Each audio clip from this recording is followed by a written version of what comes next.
Hello everyone, how are you guys doing? This is Miss Agabelai. Today I am back with such an amazing guest that I am so sure there's a lot of things for us to learn. My today's guest has been recognized by the Rhodes University. He is awarded as the Academic Award of Alumni 2022 award, and he's also the co-founder of Alliance for Food Sovereignty in Africa. Such a very huge idea, and I can't wait for us to learn and to hear your experience. Dr. Milian, thank you so much for coming. Thank you very much for having me. Yes, so before going on to the big idea of Alliance for Food Sovereignty in Africa, let's talk about who Dr. Milian is and a bit about your background. Yeah, I'm a city boy. I was born in Addis Ababa, Mercato. I can say that I'm very happy to be born in Mercato. Mercato is a miniature Ethiopia. So I grew up in diversity, both in culture and food. Then I graduated from Addis Ababa University in biology. And I became a high school teacher at Gandabaret in Ambo in Waliso. Interesting, okay. And at Waliso, we started an environmental club. It's called Walga Nature Club. It's one of the best nature clubs in Ethiopia. And after that, I was invited to join the Ethiopian Heritage Trust. So I was doing quite a lot of activity in Atintoto. Planting trees.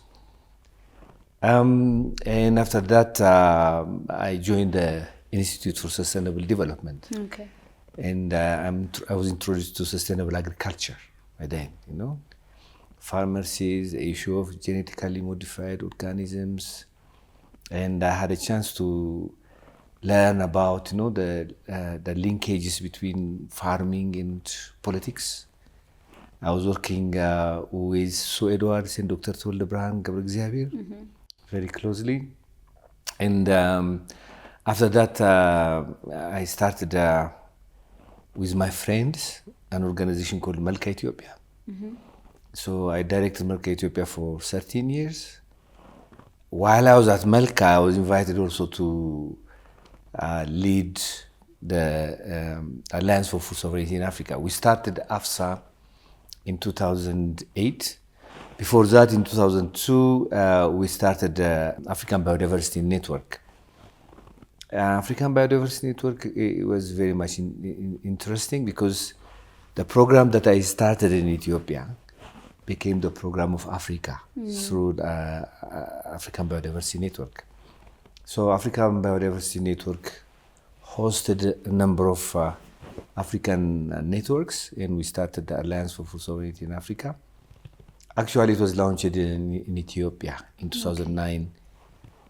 We produced the Addis Ababa Declaration and went to the palace to visit the then president, President Girma. So that's my story in short. In very short way, I guess, because someone that's born in Mercato will have a lot of stories to tell. Yeah. Yes, I mean, it's such a big idea that you guys are working on, and probably you leading the idea or the Alliance for AFSA. Yeah. I think we should start with the idea because there's this huge event that was held, yes, and recently. So before we go to that and talk about what the event was, how it started to, how it even was taught in the first place, I think we need to talk about Alliance for Food Sovereignty in Africa. Such a huge idea. What is it? What's the whole vision, backbone behind this idea? Before 2008, I was traveling and maybe I'm invited by one organization. Yes, we have our own agenda, but sometimes you promote the agenda of other people also. And it was the same with other networks. So in 2008, we came together and we said that why don't us as Africans identify our problems, research our problems, synthesize the solutions, and advocate for our solutions? Why don't we become a voice for Africa. Interesting. So that's why we started AFSA, to be a loud and clear voice for Africa. And, we were meeting every year, a group of us. That meeting every year created a solid group in a group. So in 2013, they have asked me to lead AFSA. Okay, so it was like you and your friends, or Yeah, Well, consider. But the number of institutions later joined. okay. When we named it AFSA in 2009 in Ethiopia, a number of networks came. From 4 networks, we were 4 when we started it, it became 13 here in Addis Ababa. And by 2013, we were about 15. So we called a big meeting in Ethiopia again. So we came in 2013 for a defining meeting. So I hosted them here in Ethiopia. Then by that time there was this talk of agroecology, and a kind of agriculture which follows nature. But it's also a challenge to neo-colonialism. Colonialism. How so? Because there are institutions in Africa which are used by External outside bodies. institutions Okay. to direct the African agriculture to a certain kind of past dependence. Past dependence means farmers can be led into doing a certain kind of agriculture. For example, you can through different ways, through force and through various ways. Anyway, you can the farmers can learn to do agriculture using agrochemicals and GMOs. So there are some organizations who are leading African farmers in a certain direction, because that has a purpose. The purpose is to create a market for corporate actors. So we wanted to resist that. Okay. But the question is, what's our solution?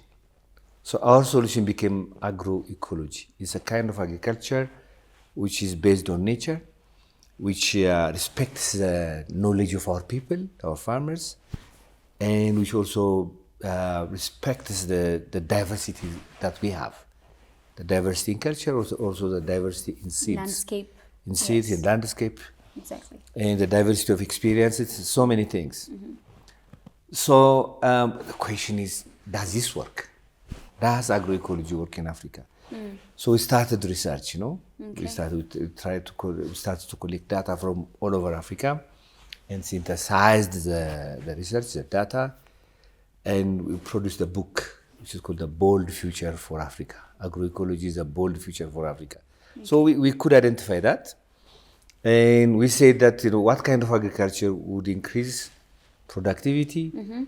It's not only productivity, but which will be nutritious, healthy, which is produced, the food is produced without impacting the biosphere, the environment, and the food that you eat is culturally appropriate and respects the rights of people, justice.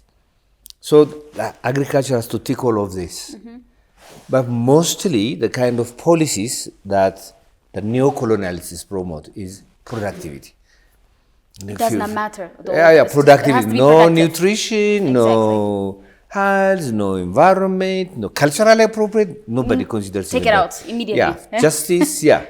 So we started to promote agroecology.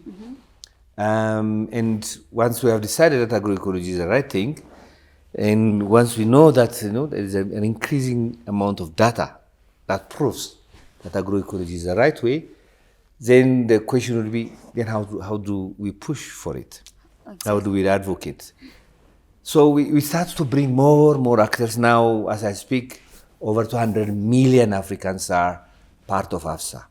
Wow. We have more than 40 organizations now creating AFSA as a family. And also we started to ask, the market is a very powerful force. How can we use the force of the market to promote agroecology? So we started a program which is called agroecological entrepreneurship. Farmers said it's hugely challenging. They have laws and regulations and policies which actually criminalizes farmers. It gives much more power to breeders than farmers. Exactly. So we have started to work on an agenda which is called Farmers Managed System. Okay. As I speak now, members of our AFSA are in Lusaka, actually working with the African Union to entrench that into the laws and regulations in Africa. Exactly. In Africa. Exactly. So the seed agenda was very much important, and the climate spaces were also very much critical. So we are trying to integrate agroecology into the climate policy spaces. So we are fighting on various fronts, but we are promoting also solutions.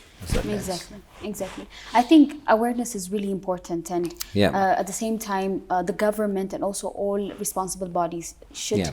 cooperate in such kind of ideas and creating Yeah. the right policy and making sure that that policy is really distributed, like understood among the people, so Yeah. that the farmers understand the responsibilities and the right that they have, Yeah. and not only produce different items, but at the same time be profitable, Yeah. help their people, and do eco-friendly kind of work. I think that's Yeah. such important things, steps that you guys are taking. Exactly. The next question I have is, what are the things, like now, as you've told me, you guys are trying to push further to make this thing, or to make this idea be implemented and to Yeah. make some change. So what are the actual things that you guys have done so far? If there is any, could you tell us any projects, any agendas that you guys have implemented so far?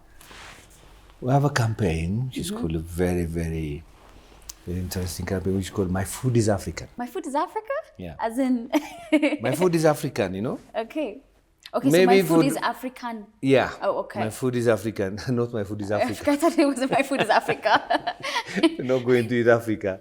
No, My Food is African. It has a sense for so many countries. For Ethiopia, probably we eat our food, our own food.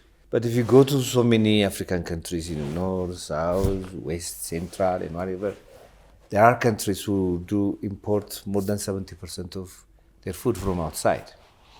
Wow. That's one issue. The second issue is the generation which is coming, young people. What kind of food are they interested in? Is it their own food or is it food coming from outside? It's a very important question. So to encourage the youth, young people to respect and eat their own food. Once people dictate what you are going to eat, then you're Easy lost. to control. Exactly. You're lost. Exactly. Once they control the food that you eat, then you're lost. Because and you that's what become, they're you trying become, to do. you become what You're you a eat. market. Exactly. You are a market. Yeah. That's what they are trying to do. So different policies and programs, support. So My Food is African is really understand our food, understand the diversity of our food, and become self-sufficient. Look here what has happened during COVID. What has happened during COVID? When the rest of the world has vaccinated itself 2 or 3 times, the rate of vaccination in Africa was 1 to 4%, depending on the countries. So when real problem comes, everybody is for himself. So self-sufficiency is very, very much critical. Look at what has happened when the war broke out between Ukraine and Russia. Cost of wheat, cost of fuel, cost of oil, cost of agricultural inputs has increased. So we have to control our food system. That's very much important. So My Food is African. So what's the campaign like? What is it? It has 2 legs, Okay. One leg is policy. We need a food policy, both at the African Union level, continentally, also at country level. So that's what we are campaigning for. And also we are trying to create networks, for people, various actors to come together to campaign and also to educate mainly the consumers. The farmers know, by the way. Farmers are very much knowledgeable. That's what I believe and that's what I know.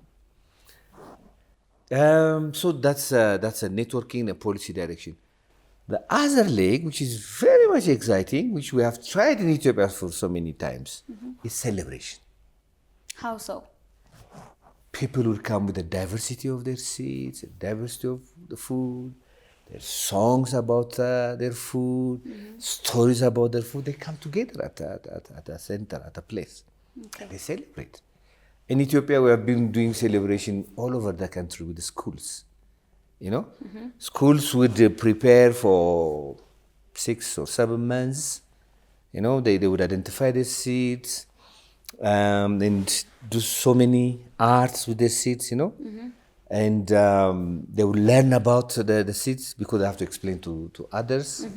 They would collect medicinal plants, the students. They would do drama. They would write poems. About food, About seeds. food. Yeah. Interesting. And their Okay. culture. Okay.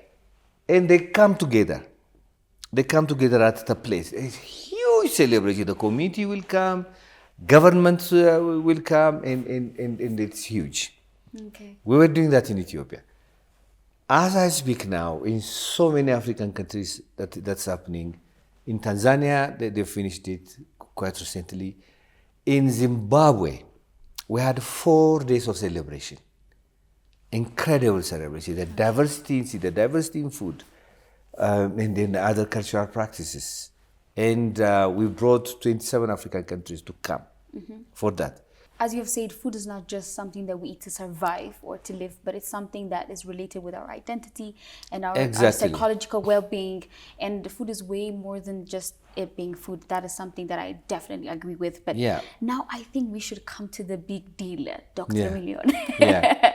To the event that happened recently. I Yeah. just mentioned it in the beginning. So let's talk about the event. How was that event, first thought of about it? And then let's talk about that in general, I think. When we started AFSA, there was always a desire to start the AFSA Youth Wing. For so many reasons, One very much important reason is everybody says, wow, youth are very much important, so we give them technology. Youth are very much important, so they have to visit each other. That kind of thing. The solution always comes from others. We've never asked the youth what they actually want.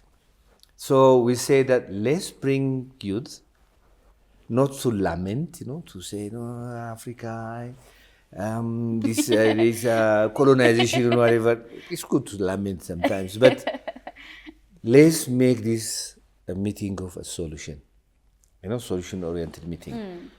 So we had the first meeting in Kenya at a place called Machakos, hotel. And at that meeting, we proposed to have 1,000 youth meeting. From all across Africa. From 50 African countries. Okay. Later, we decided to have it both virtual and physical.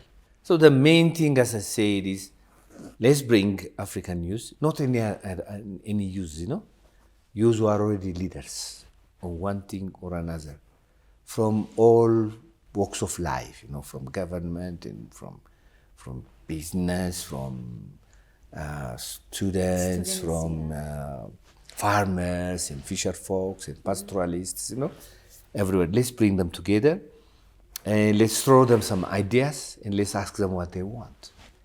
So let's make it a summit of a solution. So when we proposed that to the Ethiopian government, okay, we'll support. Minister of Planning and Development. We used to meet during the COPs, in Bonn. They said, okay, we'll be very happy. Okay. So for a year, I must say that probably us from a back, we give them a little bit of support, but the main activity is done by the youth themselves. Okay. Selection of topics, speakers, content development, social media, and everything. They were meeting every week. So they planned it for a year. And also for me, it has another meaning, which is most of the activists in Africa are of my age, My age, probably, a little bit below us, but there is a huge gap. We need to bring the youth activists. It's very much important that they understand the context that they are in, and they push the pressure, the solution that they have already identified. and there were also Ethiopian youth. They used this opportunity to come. And Ethiopian youth were also youth who were activists before. They were very, very good. Very, very much engaged, very good. So it became the number like 300 or something, but virtually close to 1,000 people participated. Interesting. So how long did it stay? 3 days. There was a discussion around conflict. Conflict has quite a number of things. It just destroys your future, your present. Most of the people who are affected by conflict are youth, in so many ways. So that was, the migration, So that was one topic. The second topic was agroecological entrepreneurship, There are a lot of entrepreneurs. I was amazed by the solution that they were presenting, Yeah. And they were saying, oh, I wanted to do something, and I just Googled and YouTube, and I got the solution and I started it. It became a business. Now I hire 30 people. These kind of stories, beautiful stories. Exactly. So that was the second topic, agroecological entrepreneurship. Then we talked about biodiversity and this intergenerational transfer of knowledge. That was very much important also. So there were, live discussion. And technology was one. You can't forget technology, I guess. Yeah, you can't Especially forget in the 21st century. Literally everything is incorporated with technology. Yeah, but as you know, this double-sided sword, as they say. Exactly. As it is very good, it has also some shortcomings, as you know. That is so true. That is so true. I think it's the way you use different things. It's not only technology, but literally every single thing in our life. We have to be able to balance it in some ways. Yeah, I agree. So Dr. Million, thank you so much. You have no idea. We can talk about AFSA and all the things that you guys do under that lens, and at the same time, the idea, all different topics that we can bring up related with that topic. But we have to wrap it up. Let me give you the chance. If there's anything else you'd love to say, any bodies that you would love to thank, let me give you the chance, and let's conclude. I mean, I'm fortunate. Because Africa is a vast country, a vast continent, and there's lots of beauty in Africa. There's lots of beauty. We have quite a lot. And I travel quite a lot in Africa, and I meet a lot of people, a lot of really innovative people. Innovation usually happens in Africa because, in other continents, people live. You don't have to struggle and innovate something. The system is there. So I think I thank my colleagues in AFSA, the youth who came here for inspiring us, for motivating us, and also all the people that are supporting the movement are very much important. So we just would like to say that. Yes, and on behalf of Arts and also myself, I would love to thank you and your team for believing in our continent, or for doing all the things that you guys have done, and even for coming today to share your experience. Thanks for having me again. Yes. I was happy to be here.